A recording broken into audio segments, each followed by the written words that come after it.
acompáñanos a visitar Buffet Maya Dorado, Chichén Itzá, el Gran Museo de Chichén Itzá, Cenote y la Catedral Principal de Valladolid.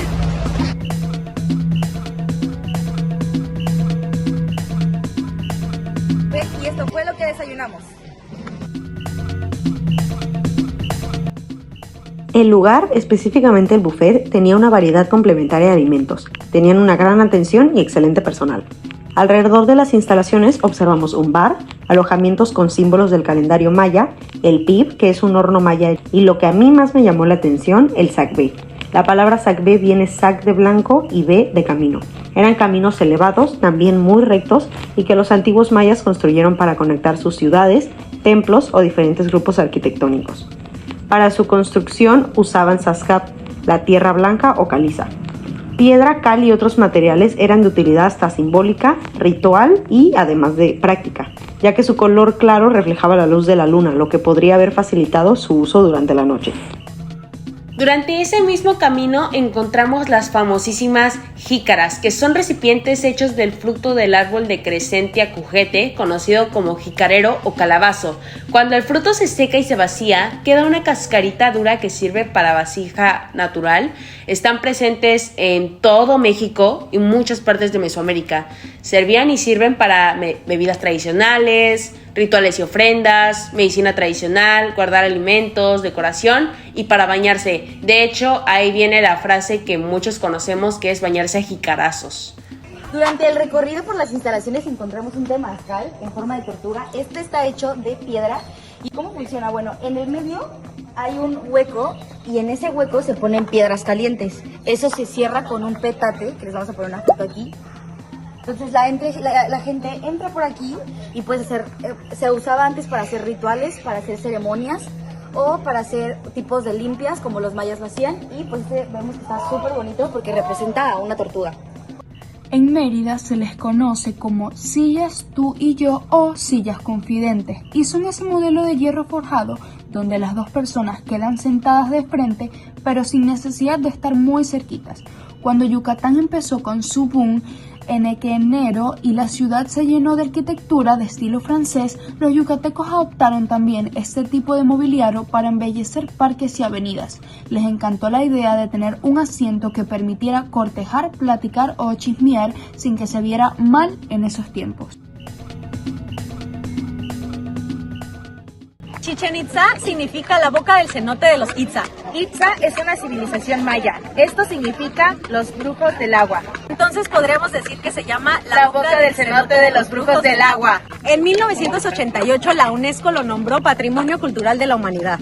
Esta es perteneciente a una de las 7 maravillas del mundo. Se estima que tenía 40,000 habitantes en la antigüedad. La pirámide está hecha de piedra caliza y no solo eso. Podríamos decir que es un calendario gigante, ya que cuenta con 365 escalones, como los días del año, 52 paneles, como los ciclos del calendario maya, y 18 cuerpos, como los meses mayas. Mide unos 30 metros y dentro tiene una pirámide más antigua.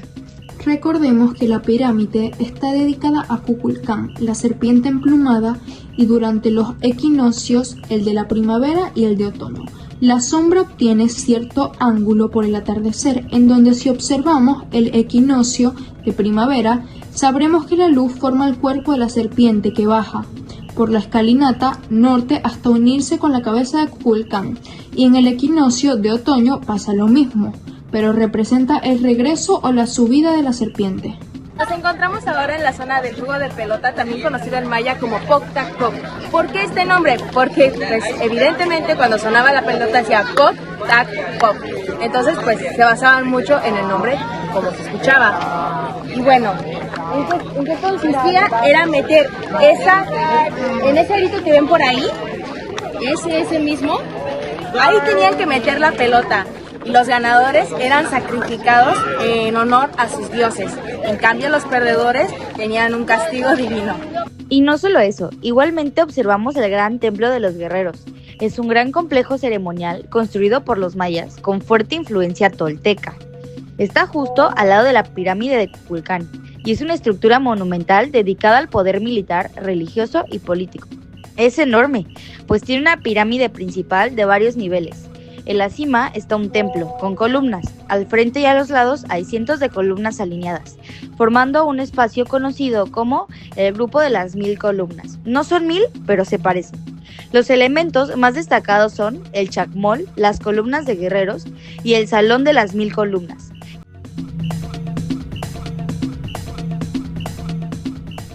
Si te animas a ir al Gran Museo de Chichén Itzá, te vas a encontrar con un recorrido súper bonito y bien completo sobre la vida de los antiguos mayas. En cuanto entras, lo primero que ves es una exposición que te explica cómo era la ciudad de Chichén en su época de gloria, sus plazas, templos, el cenote sagrado y cómo se organizaba la vida diaria. Hay maquetas preciosas que te ayudan a imaginar cómo se veía todo cuando estaba en pleno auge. Luego pasas a salas donde exhiben piezas reales encontradas en la zona. Vas a ver cerámicas con formas de animales, vasijas decoradas, figurillas y objetos que usaban en rituales y en su día a día. Muchas están súper bien conservadas y te dejan ver los colores, los diseños y la creatividad que tenían. También hay estelas, fragmentos de esculturas y piedras talladas que muestran glifos, rostros de dioses y escenas rituales. Aquí entendemos un poquito más sobre su religión, sus calendarios y lo importante que era la astronomía para ellos. Una parte muy interesante es la que habla de Kukulcán. Vas a ver representaciones de la serpiente emplumada, explicaciones del famoso fenómeno del equinoccio y cómo construyeron la pirámide con una precisión matemática increíble. Esta sección siempre enamora. Después hay vitrinas dedicadas a objetos recuperados del cenote sagrado, tales como ornamentos de jade, conchas, figuras y piezas que se utilizaron como ofrendas. Esa parte te da la sensación de estar mirando algo súper íntimo y ceremonial, como si asomaras a un pedacito del pasado que aún respira. Más adelante te muestran herramientas, armas, utensilios de cocina y cosas que te cuentan cómo vivían realmente, qué comían, cómo trabajaban los artesanos, cómo hacían sus tejidos y cómo eran sus casas. Para cerrar, hay paneles y videos que explican cómo se ha conservado la zona arqueológica, los trabajos de restauración y por qué Chichén es un patrimonio de la humanidad. Conforme íbamos aprendiendo y avanzando con nuestro camino, no dejamos de cuestionarnos qué habrá sucedido con los mayas, a dónde se habrán ido y también qué tan importante es conservar la cultura de ellos, la cultura maya. Pues nos planteamos múltiples veces esas preguntas y elegimos a la persona a la cual consideramos que nos podría dar la mejor respuesta. Cuénteme, profe, ¿usted qué cree que pasó con la cultura maya? Bueno, hay muchas teorías, muchos dicen que se los llevó una nave espacial y que otras cosas. Mira, realmente lo que yo considero, y siendo un poco lógicos, los mayas eran personas que eran nómadas, ¿sí? Caminaban, transportaban y todo. Chichén Itzá así empezó. Así empezó, venían personas, se establecieron, creció, fue una ciudad muy comercial, que venían de Guatemala, venían del centro del país, venían de Campeche, venían de otros lados. Hay diferentes estatus, muchas cosas de otros lugares.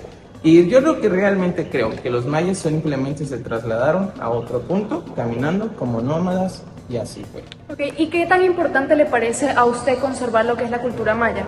Muy importante porque realmente podemos ver vestigios, información que hasta el día de hoy podemos decir, ok, los mayas cómo lograron captar la ubicación de un eclipse en tal fecha, ¿no? O cómo es que lograron entender que el 21 de marzo era la fecha exacta de la primavera. Pues exactamente estudiando únicamente las estrellas, el sol y todo lo demás, que hasta hoy en día te puedo decir que la NASA y otros más siguen y dicen, wow, ¿cómo fue? Y nosotros tenemos la tecnología, tenemos celular, microscopios, telescopios, y aún así, a veces estamos lejos de lo que los investigaron. Sí, muchísimas gracias. De nada, pues.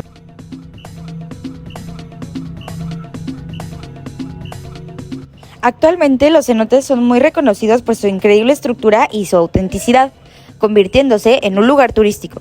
Pero ¿realmente se han preguntado de dónde provienen y por qué son importantes en la cultura maya? Acompáñenos a saberlo. Siendo exactos, el cenote es una caverna o pozo de agua dulce, formado hace miles y miles de años, conformado por piedra caliza y agua de un río subterráneo. La península de Yucatán está llena de ellos, con el paso del tiempo, lluvia filtrada y procesos geológicos de millones de años. por eso su agua es tan clara y tan fresca. La conexión de los mayas con los cenotes es tan interesante, pues ellos observan los cenotes como puertas a Xibalba, el inframundo maya. Realizaban sacrificios humanos con la intención de enviarlos como mensajeros a los dioses. Igualmente, era una forma de pedir lluvia, fertilidad, victorias, cosechas, etc. Por eso en los alrededores y en el fondo de los cenotes sagrados sí se encuentran cráneos y huesos. Esto está comprobado en lugares como el cenote sagrado de Chichén Itzá, donde arqueólogos hallaron restos humanos, jade, oro, cerámicas y textiles súper antiguos. Construida originalmente en 1545 cuando llegaron los españoles en Valladolid. En 1705 por la orden del gobernador Diego Cárdenas debido a un conflicto político. En 1910 se le otorgó el nombre de catedral y fue sede de la episcopal por un tiempo. Y las características arquitectónicas es que es barroco colonial, es decir, sobrio pero elegante. Dedicada a San Servacio y San Gervasio, aunque popularmente solo se menciona al primero su dedicación. La construcción actual fue terminada en 1706 y se adaptó a la época moderna. Un dato interesante que podemos ver en esta iglesia es que tiene una forma de corona arriba. ¿Esto qué quiere decir? Asimila a la corona española. Esto significa que España gobernaba en la región maya, a los mayas y demás. Algo curioso sobre esta catedral es que está mirando hacia el sur, algo que es bastante raro ya que normalmente las catedrales están orientadas hacia el oriente, que es hacia donde está el Vaticano. Esto es porque hubo una muerte dentro de la iglesia y por eso se le llama la iglesia castigada. Esperamos que te haya gustado el video. Nos vemos a la próxima para que cada vez te vuelvas más consciente de tu propia historia.